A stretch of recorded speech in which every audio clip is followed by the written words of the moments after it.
কাইলৈ ৩ ডিচেম্বৰ বিশ্ব প্ৰতিবন্ধী দিৱস। বিশ্ব প্ৰতিবন্ধী দিৱসত দিব্যাংগসকলৰ হকে বিভিন্ন আঁচনিৰ কথা ক'ব চৰকাৰে, কিন্তু পূৰ্বতে যিসমূহ আঁচনি এই দিব্যাংগসকলক লৈ ঘোষণা কৰিছিল তাক কিন্তু আজিকো প্ৰতি কাৰ্যকৰী নকৰাৰ অভিযোগ উঠিছে। আৰু দিব্যাংগসকলৰ এই যে বিশ্ব প্ৰতিবন্ধী দিৱস অৰ্থাৎ দিব্যাংগৰ যি দিৱস তাৰ প্ৰাক মুহূৰ্তত এতিয়া ক্ষোভৰ উদগীৰণ ঘটিছে। মোৰ লগত উত্তৰ অসম দিব্যাংগ সন্থাৰ মুখ্য সম্পাদক মৃদুল আছে। মই তোমাৰ কাষলৈকে আহিব বিচাৰিছোঁ, কি ক'বা? আচলতে বৰ দুখৰ আৰু পৰিতাপৰ বিষয় যে আমি 2014 চনৰ পৰাই বিশ্ব দিব্যাংগ দিৱস উদযাপন কৰি আহিছিলোঁ। চৰকাৰখনৰ কিছুমান ভুল সিদ্ধান্তৰ কাৰণে আমি অহা কালিলৈ অৰ্থাৎ বিশ্ব দিব্যাংগ দিৱসৰ দিনাখন আমি এই দিৱস বৰ্জন কৰিব ওলাইছোঁ। যিহেতু আমাৰ যিসকল দিব্যাংগ ব্যক্তি আছিলে, শোণিতপুৰ আৰু বিশ্বনাথ জিলাত প্ৰায় 12,000ৰ ওপৰত অধিক দিব্যাংগ আছিলে। তেওঁলোকে মানে কি হৈছে, আমাৰ যিসকল আঁচনি আছিলে, আমাৰ যি আঁচনি আছিলে, আঁচনিটো আপোনাৰ 2023 চনৰ এপ্ৰিল মাহৰ পৰা অৰুণোদয়ত অন্তৰ্ভুক্ত কৰি দিলে। অৰুণোদয়ত অন্তৰ্ভুক্ত কৰি দিয়াৰ লগে লগে কি হৈছে, আমাৰ বহু ব্যক্তিৰ প্ৰায় আজি 1.5 বছৰ হৈ গ'ল, প্ৰায় 6,000 দিব্যাংগ ব্যক্তি সেই আঁচনিৰ পৰা বঞ্চিত হ'বলগীয়া হ'ল। যিহেতু আমাৰ দীনদয়াল দিব্যাংগ পেঞ্চন আঁচনি এখন আইনৰ অধীনত থকা এক আঁচনি, কিন্তু অন্তৰ্ভুক্ত কৰিছে হিতাধিকাৰী আঁচনি অৰুণোদয়। গতিকে আৰু এটা সমস্যা হৈছে কি, এতিয়া বৰ্তমান যি চৰকাৰে 3.0 অৰুণোদয়ত মানে তেওঁলোকে দিব ওলাইছে, তাতো এটা দুখ লগা কথা হৈছে কি, প্ৰতিজন দিব্যাংগই কিন্তু ৰেচন কাৰ্ড থাকিলেহে এই আঁচনি পাব বুলি আমি ইতিমধ্যে গম পাইছোঁ। লগতে যিসকল চৰকাৰী চাকৰি থকা ব্যক্তি, তেওঁলোকৰ ল'ৰা ছোৱালীটো দিব্যাংগ হয়, তেওঁলোকে কিন্তু এই আঁচনিৰ পৰা কিন্তু বঞ্চিত হ'ব। অতি মানে দুখ লগা আৰু বৰ বেয়া হৈ আছে আমাৰ অসমত এতিয়া। আৰু এটা সময়ত কি হ'ব, অসম চৰকাৰে হয়তো দিব্যাংগসকলৰ কোনো আঁচনি অসমত চবে নাৰাখিব, কাৰণটো বৰ্তমান সময়ত কিন্তু অসমত দিব্যাংগ বুলি কোনো আঁচনি নাই। হয়, দেখা পোৱা গৈছে বিশেষকৈ আধাৰ কাৰ্ডখনক লৈও এটা সমস্যা। যিসকল জন্মান্ধ বা পিছত ঘটনাক্ৰমে নেদেখা হৈছে, তেওঁলোকৰ ক্ষেত্ৰত আধাৰ কাৰ্ডখন যিহেতু প্ৰস্তুত কৰিব পৰা নাই, কিন্তু সেই আধাৰ কাৰ্ড নহ'লে বহু আঁচনিৰ পৰা আপোনালোক বঞ্চিত হয়। এতিয়া আধাৰ কাৰ্ড চাব, এতিয়া আপোনাৰ যিসকল অন্ধ, তেওঁলোকৰতো আই কণ্টেক্ট নহয় কাৰণে আধাৰ কাৰ্ড নহ'ব, আৰু যাৰ 2খন হাত নাই তেখেতসকলৰ ফিংগাৰ প্ৰিণ্টটো নহ'ব। গতিকে আধাৰ কাৰ্ডখন মানে কম্পালচৰি কৰি দিয়াৰ পাছত তেন্তেহ'লে সেই ব্যক্তিসকলৰ কি হ'ব, যিসকলৰ আধাৰ কাৰ্ড আজিলৈকে প্ৰস্তুত হোৱা নাই। গতিকে আমি ইয়াৰ জৰিয়তে জনাব বিচাৰিছোঁ যে চৰকাৰে এই সিদ্ধান্ত বাতিল কৰিব লাগে।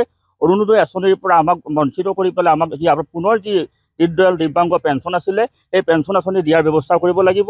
নহ'লে আমাৰ প্ৰতিখন ডিষ্ট্ৰিক্ট বা প্ৰতিখন মানে ব্যক্তিয়ে, আমাৰ প্ৰতিজন ব্যক্তিয়ে কিন্তু আমাৰ বিভিন্ন স্থানত কিন্তু প্ৰতিবাদ কৰিবলৈ বাধ্য হ'ব। কিয়নো তেওঁলোকে 1250 টকাটো সাধাৰণ ব্যক্তিয়েও পায়, আমাৰ দিব্যাংগই পায়। গতিকে দিব্যাংগসকলক উপলুঙা কৰা যে দেখিবলৈ পোৱা গৈছে, কাৰণটো কাষৰজনে যদি 1250 টকা পায়, দিব্যাংগজনে কিন্তু নাপায়। গতিকে এইটো বৰ দুখৰ কথা। গতিকে আমাৰ পুনৰ যি আঁচনি আছিলে, আমাৰ দীনদয়াল দিব্যাংগ আঁচনি, সেই আঁচনিখন পুনৰ আমাক উভতাই দিয়ক, আমাক অৰুণোদয় নালাগে।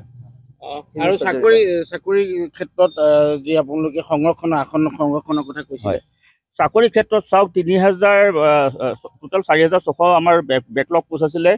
প্ৰায় 2018-19 চনত কি হ'ল, প্ৰায় 700 কিমানটা পোষ্ট দিয়া হৈছিলে। এই পোষ্টসমূহ দিয়াৰ পিছত এতিয়াও প্ৰায় 3,600 পোষ্ট মানে খালী হৈ আছে।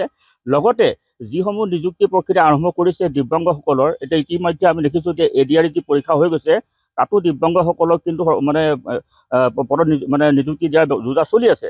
আমি ভাবোঁ যে দিব্যাংগসকলক পৃথকভাৱে এই সাধাৰণ ল'ৰা ছোৱালীৰ লগত যদি পৰীক্ষা নাপাতি বা আমাক যদি দিব্যাংগসকলক যদি পৃথক কৰি যদি পৰীক্ষা পাতে, তেনেধৰণে যদি কৰিলে আমাৰ বহু দিব্যাংগই কিন্তু নিযুক্তি লাভ কৰিব। লগতে একাংশ ভুৱা দিব্যাংগই কিন্তু এতিয়াও চৰকাৰী পদত নিযুক্তি হৈ আছে। গতিকে ইয়াৰ এটা তদন্ত হ'ব লাগে আৰু প্ৰকৃত দিব্যাংগক যাতে সেই নিযুক্তি দিয়াৰ ব্যৱস্থা গ্ৰহণ কৰে। লগতে যিসকল ভুৱা ব্যক্তি আছে, তেখেতসকলৰ প্ৰতিটো ডিপাৰ্টমেণ্টত যদি আপুনি খুচৰি চাই, এজন হ'লেও মানে ভুৱা দিব্যাংগ ওলাব। তেখেতসকলৰ যি পৰিচয় পত্ৰ আছে, সেই পৰিচয় পত্ৰ পুনৰ পৰীক্ষণ কৰি তেওঁলোকক বিহিত ব্যৱস্থা গ্ৰহণ কৰিবলৈ আমি অনুৰোধ জনাইছোঁ।